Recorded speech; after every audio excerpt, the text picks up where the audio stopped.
All right, everybody, welcome to New York's #2 sports show. I'm producer Casey here with Mr. Derek Fask, and it's a beautiful November day today. And like many years recently, once November hits, it's officially the end of the Giants season. And lo and behold, that's exactly what happened in MetLife Stadium today, as the 49ers basically took care of business against the Giants 34-24.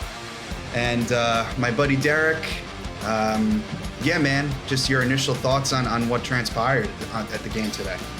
Yeah, just like you said, November hits and the season's over. To me, it's like the season ends even before now, but like really, yeah. Even for fans that I don't know, I feel like last week was kind of the one, but whatever. 2-7 yet again. Just an embarrassing, disgusting performance today at MetLife Stadium, where that stadium was pretty much filled with mostly San Francisco 49er fans. I saw that. That says a lot. Crazy. I know. I think we spoke about this. I think for the Jets Steelers game, I want to say where yes, we did. And certain, fan bases, San Francisco's one of them, have, large followings and, really travel well. But still, for a proud franchise like the Giants, and I have no desire to, I get it. I have no desire to go to these games for many reasons, but it's just, that's sad, if you're John Mara and you're seeing that, this isn't good. I mean, that's me stating the obvious, but it's just optics wise, and not to take a shot at the Jets, but that's one thing. You know what I mean? Yeah. That's fair. For the Giants, and look, and don't get me wrong, the Giants have been one of, with the Jets, two of the worst teams in football in the last decade, bar none. Yeah. Yeah. But it's another thing to actually see it like that, but hey, and I'm not blaming anyone fan wise. It is what it is. But it is shocking. And I think Jackson Dart even made a point to bring it up in the press conference at the end of the game too. It was that noticeable. So that's pretty wild. If you're at your own home stadium and you can't hear the call because the 49er fans are yelling defense so loud that you are actually having trouble hearing your own play call. That's pretty crazy, Yeah. And it just speaks to the state of affairs this team is in. Yeah. So, they lose 34-24. And here's the thing, this was a really shitty loss the way that it went down. Don't get fooled by the fact that this is the San Francisco 49ers. Look, they are 6-3. Kyle Shanahan is a really good head coach. And of course, there's a lot of great individual talent, but this is a very, very beat up San Francisco team. Both these teams are hurt. But San Francisco is a, less than 3-point favorite. They were a 2.5-point favorite. And the Niners fucking destroyed the Giants. This wasn't even close. And Christian McCaffrey, while he's done a lot in the receiving game, of course, he didn't really, this was I believe the Niners were the number 30th ranked rushing team in the league going into this game. But of course, the Giants get run over per usual. We've seen it all year. We really saw it last week against the Eagles, and McCaffrey and Brian Robinson were able to just, run down the Giants' throats. And that speaks to, poor personnel, poor coaching, and also at this point, just a lack of hunger and desire. We've hit that point where it's just what's going on here? They don't really, I don't want to say that they don't give a shit outright. It's a lot of things more than just that, but just a lifeless dead effort and blame to go around pretty much everywhere. But this defense is horrific. The offense isn't much better, although, Jackson Dart, the funny thing is that, yet again, pretty solid performance by him. You have a quarterback that gives you hope for the future and what he can be, but yet the rest of this team is fucking terrible. Yeah. Yeah, no, it's rough. And you would think you were talking about the Russian defense, for example, this whole past week, I know there was all this beef between Dexter Lawrence and Carl Banks about, lack of effort and stuff like that, especially after he got paid. And you would think maybe, that would light some kind of fire under their ass and try and get their stuff together. And as you alluded to, the 49ers Russian attack hasn't been too great this year. And what a perfect time to capitalize, and still nothing, and like a no-show kind of soft effort, you know? Yeah. And I'm glad you brought up Dexter Lawrence. Yeah. You know what? Like, enough of this bullshit. Yeah. Like, from Dexter Lawrence. You know, Carl Banks calls him out, and I mostly agreed with Carl Banks' sentiment. Now, maybe the wording gets a little bit wasn't perfect as far as like they don't respect you. Yes, the defenses the offense, they do respect Dexter Lawrence, but what it comes down to is the production just is not there. Yep. He was getting double teamed the last few years and was able to still be a force. Dexter Lawrence makes no noticeable impact. And and I'm just tired. Like, hey, like, just fucking own up to it. Yeah. Say that what you've done isn't good enough instead of being like, yeah, even at today's game, yeah, I think I'm playing well. No, Dexter, you're not. Right. You're not playing well. And a giant great calls you out. Look, is it frustrating? Do you feel like, okay, like, is there a feeling of like, what is he, even though he, of course, played the league, but times have changed. Like, I understand, to yourself, there being a frustration, like, oh, like, he doesn't know all the details. But you know what? To the media, and I know, in some ways, like, what they say is kind of just like, who cares? But also, like, it does send a message like, hey, like, I haven't done well enough this year. And like, he's right. Like, I need to be better. And what does he do today? Absolutely fucking nothing. He looked terrible.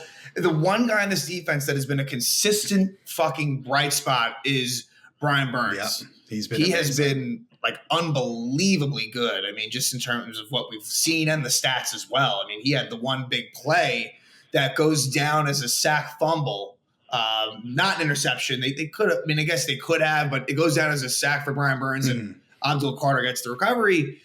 But around that, it's terrible, and it's like a lot of because the defense was horrific in this game, and there's always the Shane Bowen conversation, and deservedly so. But it's Joe Shane. It's the personnel. Like, the draft picks suck. The front seven is a joke, and the front seven's mainly healthy. Micah McFadden's the only one that's hurt. So what's the excuse there? Yeah, the excuse is that they're just not good. Like, as far as, again, like, the run game, they're just not good. And you faced Mac Jones. Like, Mac Jones, that's the thing. Like, he's not mobile at all. He did what he wanted to do in this game. It'd be one thing, like, not that Brock Purdy's the greatest thing that ever lived, but Brock Purdy is an upgrade over Mac Jones to me. I'd say unequivocally. Yeah.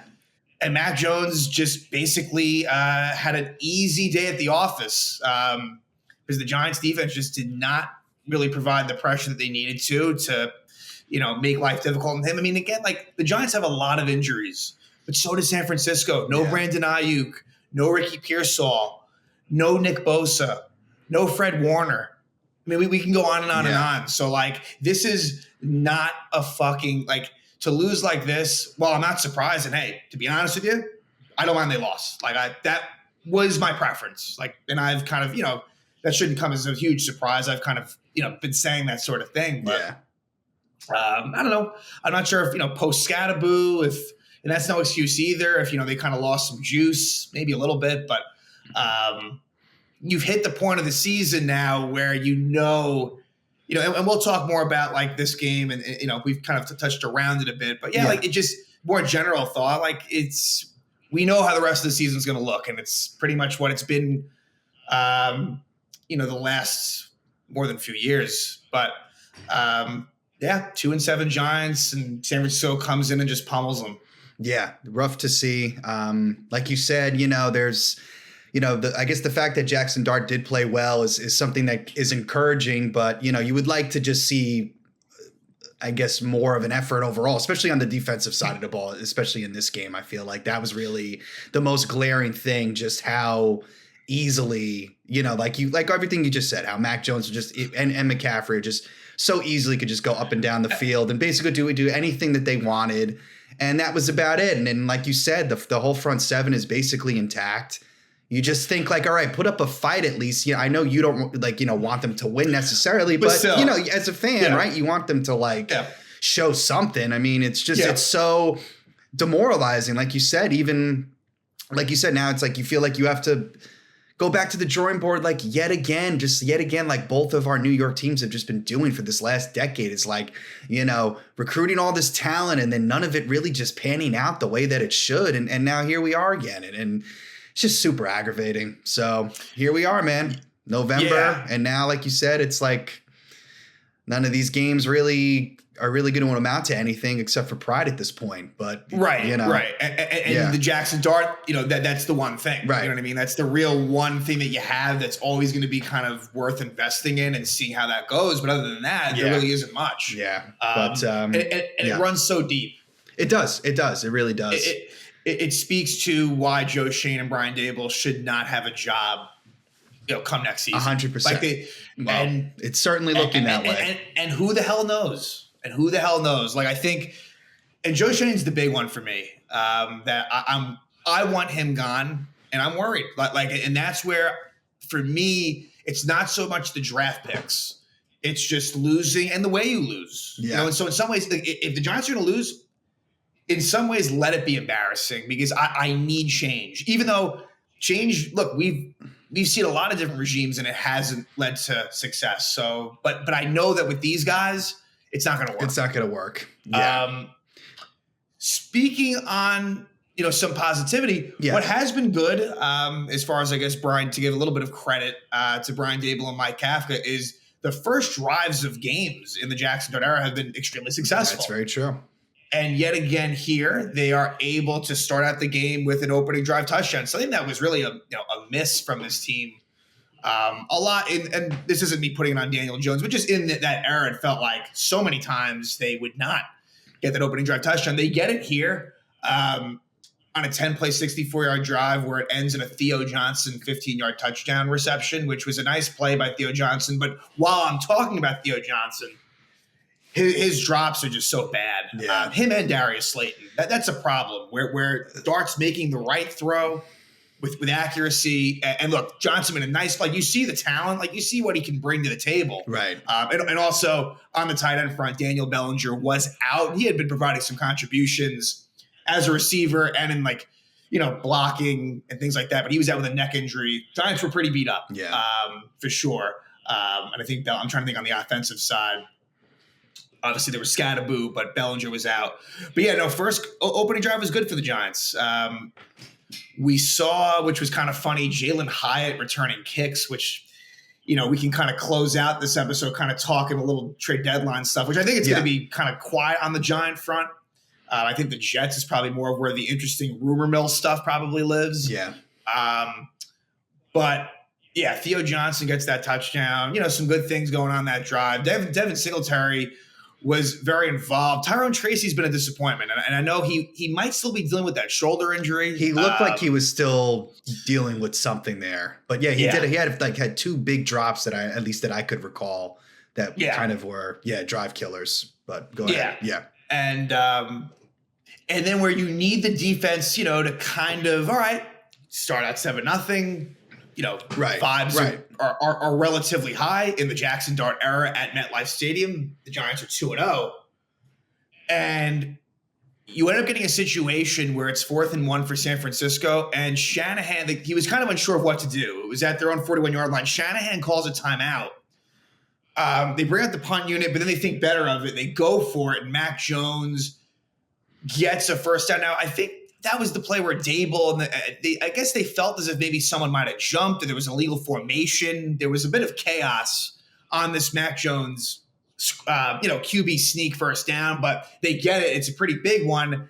And then they kind of roll from there. There's a lot of McCaffrey involved here. And it ends up, I believe this is the one where I think so. Let me just confirm. I think it had to be. Where McCaffrey's just left, there must have been signals got crossed and someone missed an assignment. McCaffrey ends up just wide the fuck open for a 5-yard touchdown. The left side was just, how do you let McCaffrey open? And that wasn't the only time it happened in this game. That's fucked up. Just fucking ridiculous. So that tied it up at 7. Yeah, there you go, man. It's like you said, it's just laughable. Anyway, continue. So the Giants, and then from there, that's where kind of it all felt like everything died at that point. Yeah. And the Giants go 3 and out. We go to the second quarter. A good drive by San Francisco, 8 plays, 80 yards in about 4 minutes of time, ending up in a Jawan Jennings 11-yard touchdown reception. And look, the Giants secondary is really beat up. It's not that good to begin with. Now you don't have Paulson Adebo again. Cordell Flott, who got concussed last week, didn't make it through protocol. Javon Holland, who is close to coming back, he's now missed 2 straight games. So you're really dealing with a pretty weak, banged-up secondary, which has Deonte Banks and Corey Black as your starting corners and not a whole lot else behind it.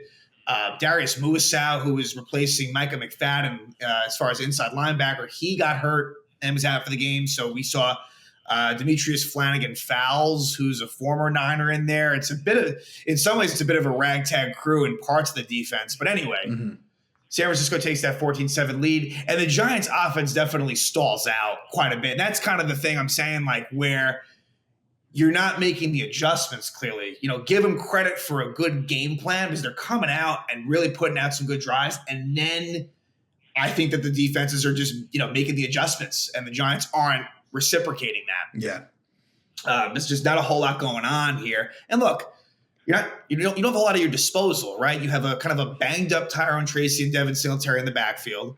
You have a wide receiving core that is, with no Malik Neighbors, is just one of the worst in the league. Yeah. Where Darius Slayton, it's beyond frustrating at this point. He's one of the longest tenured Giants, and just the drops are still a thing with him. And Wan'Dale Robinson, he's a nice player, but there's only so much he can do it with his size. And we saw Ray McCloud make his Giant debut. Didn't do a whole lot. No. But, kind of a boring rest of the second quarter. Niners get a field goal, make it 17-7. And the one turnover that happens is kind of a joke, which we'll discuss here. It was what I was talking about before, where the Niners get a little bit aggressive, where they could have maybe, the Giants go 3 and out, and the Niners, and this was after a Theo Johnson drop to stop the clock. Right. But the Giants actually get a turnover. The one turnover of the game was a Brian Burns sack, and Carter is able to catch the ball for the recovery. But then the fucking Giants, who have the ball with a little more than 30 seconds left, 3 timeouts left, the San Francisco 27, they decide on the first play to run with Tyrone Tracy for no gain. I don't exactly understand. Rain of boos coming down. Yeah. That's one of those things like, what the fuck are we doing here? It was like, that's a Jet thing. That's an Aaron Glenn thing to do. Yes. Like just clueless, conservative bullshit. Yeah. And then, of course, it ends up in Graham Gano. Good old Graham Gano, who, is always so healthy and so accurate. He misses a 45-yard field goal wide left. It's just like, give me a break. Another just decision that made no sense. Yeah. And a fitting way to end the half, where San Francisco tried to gift you points, and you said, nah, we're not going to take it. Yeah. We don't want that. Yeah. For me, that was really where I was like, okay, this is game over. I was like, you couldn't get any points out of that turnover. There's Crazy. No way that you can climb out of this. Yeah. But that was a fucking that was brutal. That was brutal. Especially because, like you said, Brian Burns coming through for you guys. He's having an amazing season. Like, do something. You know what I mean? Like, let's go. Casey, I'm not sure if you saw his reaction. When Gano misses the field goal, they show Burns on the sideline just like, kind of exasperated, just despondent. Like what can I do at this point? Exactly. I mean, I feel so bad. Yeah. I mean, but dysfunction. Yeah, total dysfunction. We go to the second half. San Francisco gets a field goal out of first drive in the second half, 33rd field goal for Eddie Pinheiro. And then another, embarrassing situation where the Giants end up in a spot where, and on this drive, John Michael Schmitz gets hurt. He's been dealing with an injury, so Austin Schlutman comes in as the backup center. But it ends up being 1st and goal at the 9, and then it's 3rd and goal at the 5. And it's a dart to Singletary 2-yard pass to make it 4th and goal at the 3. And these fuckers decide to just take the field goal. 22 field. You're 2 and 6. You're down by 13. Your defense can't stop anything. Let's just take the 22-yard field goal. Let's have it go from 13 to 10 down. And then Dable after the game, first off, he said, it was from the 4-yard line. It was from the 3. But either way, what are we doing here? Right. Yeah. Why would a team it doesn't make sense. It's indefensible. And this is the shit that we're used to. So makes it 20-10. Let's jump to the fourth quarter. Mm-hmm. San Francisco puts out a really nice drive there, which ends up in a Brian Robinson Yep. 18-yard touchdown run where he fucking trucks over little Deonte Banks. I mean, Deonte Banks is this guy's going to be out of the NFL soon. I mean, the guy doesn't give a fuck. He never turns his head when someone's when he's defending someone. Right. Never. So him getting an interception would be an impossibility. And then he's good for a defensive pass interference usually too. But yeah, and then in the run game, the guy is just scared, and he wanted nothing to do with Brian Robinson. Robinson fucking basically kicked his ass out of the stadium. He really did. Yeah. I mean, if that wasn't symbolic of the game, I don't know what else it would really. be. Yeah, that was the play. Yeah. God, I can't wait till Tay Banks is gone. Yeah. So now the Giants, of course, because now they're basically done. Although the Denver game, but it's interesting though, because I guess teams can come back from 17 plus point deficits. But I digress. Right. The Giants were never coming back, but they do get a touchdown on the next drive, and it's Jackson Dart who, just basically putting his body on the line, which he's gonna have to be careful, bro. It's admirable, but it's not very smart. No. He basically throws caution to the wind, and they almost had to save him from himself. Where by the end of the game, he really probably should have been out of there just because. I was going to ask you about that. Yeah, I don't get that. This is your prized possession, and you're just going to throw him out there at a garbage time, meaningless stuff where he's getting killed. The Giants don't make The Giants don't make sane decisions. Right. I mean, they haven't had a backup field goal kicker in 14 years. Right. Exactly. Yeah. And today, and it's another brilliant thing that they did today. So Scadaboo's out. So we're going to only dress 2 running backs. We want to we want to tempt fate. And Tyrone Tracy was hurt. So basically, let's just roll out 1.5 running backs. Devin Singletary. Let's just roll him out and not even consider elevating a running back. Anybody. We want to have 10 offensive linemen. We want to have Evan Neal's corpse basically on the sideline. We need him there for moral support. Bro. What a disaster. It doesn't make sense. Really. It really is. So yeah, Dart gets that 6-yard touchdown run. But then, of course, the defense, any semblance of a comeback, nah. Yeah. We're not going to allow that because why would we?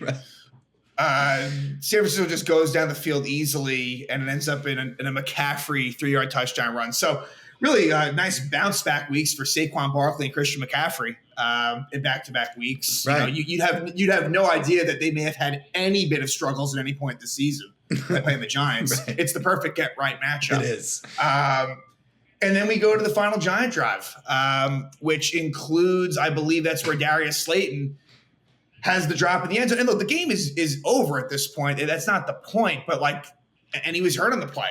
So who knows? I'm not sure what that was. I'm not sure if that was a concussion or some other type of injury, but he would leave the game. And Gunnar Olszewski, who is really more of a return man, he actually is able to get a 24-yard touchdown reception from Jackson Dart, makes it 34-24.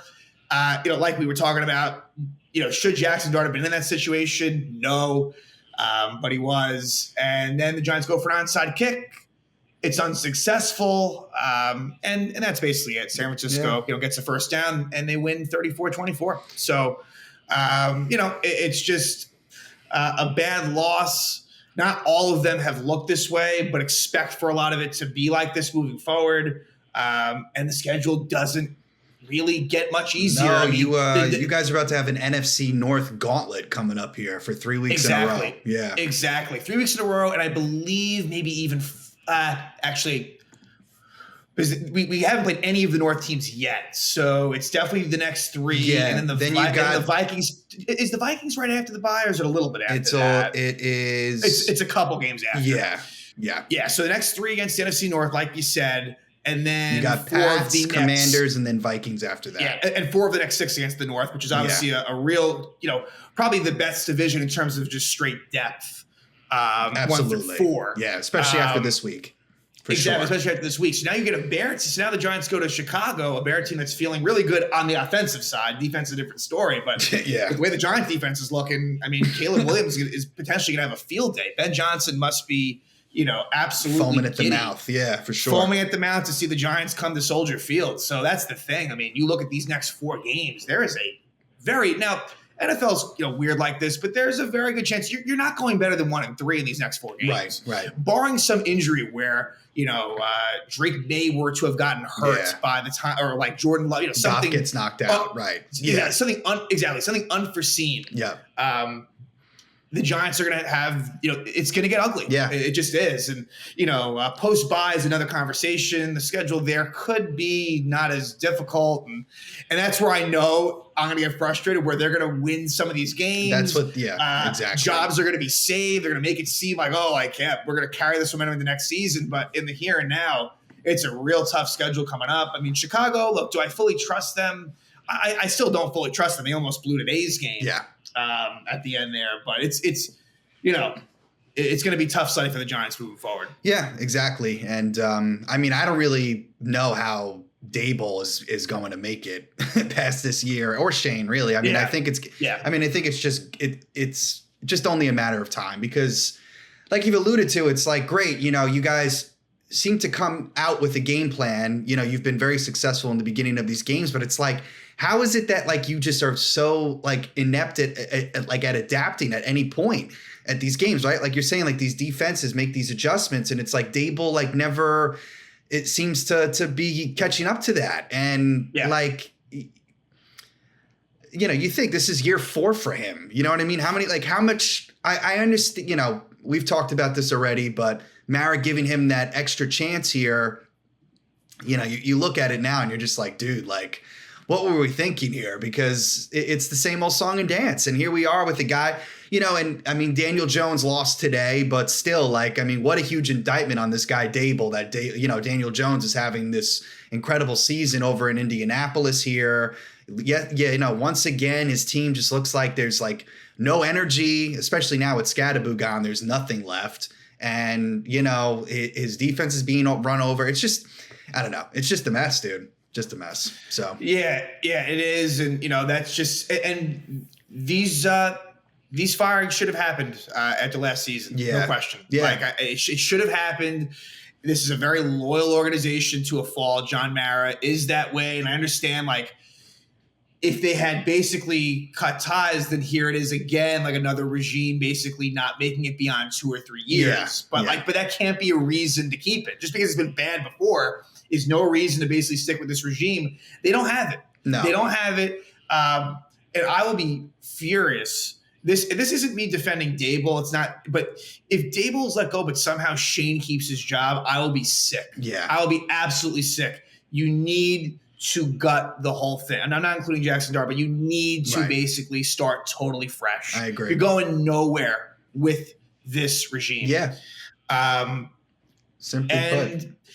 And look, man, like, we kind of knew that, like, we would be sitting here and that would be the conversation. Yeah. Like, you kind of knew that, like, okay, like, year 4, schedule's hard as fuck, and I don't even want to, like, take that with a grain of salt. Like, but that certainly didn't help, It didn't help. Yeah. And even with Jackson Dart looking really sharp for a rookie, looking really, really solid, they still suck. They're still terrible. Like, it doesn't even matter. Yeah. Exactly. And, Scadaboo and Dart, brought this energy, but now Scadaboo's gone. That's completely now sucked out of the team. And like you said, no more neighbors. So now you have to rely on Slayton and, Wandale or whatever. And it's just like, they don't have it, man. It's very, it's similar to the Jets thing where it's like, we're relying on Josh Reynolds and frickin', Alan Lazard. I mean, Slayton is like, to me, like, unfortunately for Slayton, he like basically like, as someone that's not a Giants fan, he like embodies this whole era of like, ineptitude with the Giants. Yes, and he does. Just kind of, like you said, I mean, he is the longest tenured guy, so I guess that makes sense as to why. But his up and down type of play style is certainly, mimics the Giants in their wild ride. So 100%. It's going to be interesting. Yeah. And now we have the trade deadline, and and we'll of course keep you guys updated if any big deals go down. I think on the Jet front, I feel like there's more of a possibility, and I don't know that it will. Like, you hear about Quinnen Williams, and like that would be that would be. I have a hard time believing that'll happen. But on the flip side, like, you could probably get a really big return for him. Obviously, Breece Hall's been a big talking point. For the Giants, it's more lesser stuff. It's more like, does a Jalen Hyatt or an Evan Neal just kind of like, are they still on the roster post-trade deadline? And when I say that, I mean, are they traded, or are they just, do you finally just, like, what's the point of even these guys even being on the team? You're just wasting roster spots. There's still a lot of conversation as far as like, will they acquire a wide receiver? And I'm okay. I don't love the idea of it. And you can only do it if it's someone who has a contract beyond the season. You're not going to be so dumb to get a rental for a 2-7 team. Yeah. But obviously, I don't think Jalen Waddle gets traded. But obviously, after Chris Greer, the Dolphin GM, was let go, there is more of a likelihood that maybe they would be willing to wheel and deal. So I think when all is said and done, NFL trade deadline is not, maybe in recent years it's been a little more interesting, but typically you don't see fireworks, you don't see huge deals. Yeah. And so I think that most likely it kind of comes and goes with not a whole lot going down on the Giant front, but I'm curious. And certainly with where they are, like, they should really be more in a seller's mode, if anything. Yeah. Yeah, I mean, I've been hearing a lot about Jalen Waddle as well on a lot of shows and stuff like that. How do you, was that something that you would be down with? Like, are you liking the idea of like Neighbors and Waddle, next year as a wide receiver core? I'm intrigued by it, but certainly you can't get rid of, you're not trading a first round pick you're not trading a top 5, because the Giants are going to be probably in the top 5. You can't do that. The real question is, like, would you be willing to trade a high-end second-round pick for Waddle, plus probably other assets as well? And put it this way, in the right deal, I'm intrigued by it. But at the same time, I'm probably not dying to do it. It would more be like for Dart. It would more be like to throw him a bone, if more than a bone. But I got you. For his development, I think that'd be nice. But for the team, and just here's the other thing I'll say is that I don't really fucking want Joe Shane to be making such a big decision as that. And unfortunately, he will be. And I think part of the reason why Chris Greer got fired now is because Stephen Ross didn't want him making those big decisions. So if we're not going to bring him back anyway, let someone else make those calls. Yeah. And so I am a little bit Joe Shane's trade history hasn't been completely horrific. It's more it's the drafting. It's, other sort of roster management. Trades have been okay as far as his history goes, but I still don't trust it. I still don't want him making such a big decision like that. Absolutely. But yeah, kind of stuck with it. Yeah, it's going to be interesting. I mean, anything on the defensive front for you guys in terms of anything on the radar or anything like that to try and, as far as incoming, outcoming? Yeah, just I guess just in general, is there, what's the buzz? Yeah, I certainly think that they need secondary help. They really need cornerback help, but I don't see that coming to fruition. Again, especially given where they are. This isn't like an Eagle situation where they're going to acquire Jair Alexander from the Ravens. Right. So it's basically going to be just scrap heap guys. And I guess the interesting thing is, like, a Kayvon Thibodeau, that's an interesting conversation, but all signs seem to be that he's not going anywhere. He's under contract next year and he'll be back. Gotcha. But like, that would be one. I think you have to listen to things, right? And I hope that they are. I hope that they're not shutting the door, because, like, look, you do want talent. Obviously, of course, that's the name of the game here. But at the same time, like, you want to get that draft capital. Yeah. And you certainly want the right people making those picks. Yeah, 100%. 100%, man. Well, yeah, it's certainly going to be interesting here with the deadline approaching and seeing if any moves are made. I guess we could just touch on the Jets quick. Obviously we're on a bye this week, and there's been the buzz about, as Derek alluded to, with Quinnen Williams, and the Breece buzz has certainly been there. That's probably been the highest amount of buzz. I know Jets are looking for a 3rd round pick. I don't know if that's going to, be what the Jets end up getting for him, but I think, I remember we were talking about it last week about what I would want. And I think I've been kind of ruminating on it more. And, I'm kind of now in the belief of keeping Breece Hall. I do think that if we really want to do this right with getting a new fresh quarterback, which is certainly going to be the plan here. And as we talked about last week, how important it is to have a established kind of strong running game there to support the quarterback. I do feel like he could bring a lot, I guess, look, I'm obviously last game against Cincinnati is definitely impacting my decision-making here, but, you know, when you see that potential, you're like, man, like, I don't know if any third round pick that we would get for Breece Hall would be able to replicate that kind of production. And, you know, I think we can franchise tag him. So I don't know if it's necessarily, we don't have to necessarily, you know, lock down the deal with him right away. We can kind of go down that route instead. I mean, he might not be happy with that, but you know, he might not really have much of a decision on that part. So, well, I mean, we'll see. It's going to be definitely something interesting there. But now, like, I mean, the more that I've been reading about it, though, it does seem like the Jets are kind of keen on keeping him. But yeah, it'll be fun. Yeah, the Breece Hall thing is definitely what you hear about a lot. And the Jets have made some minor deals here, right? They traded like Michael Carter. We did for Michi. You know, again, not a huge deal. But, you know, he's a former second round pick. Active. Yeah, I mean, I did like that move. You know, why not take a shot on this guy's second round potential? And, you know, we need every kind of help that we can get here, you know? True. So that one I didn't mind. Yeah. Yeah.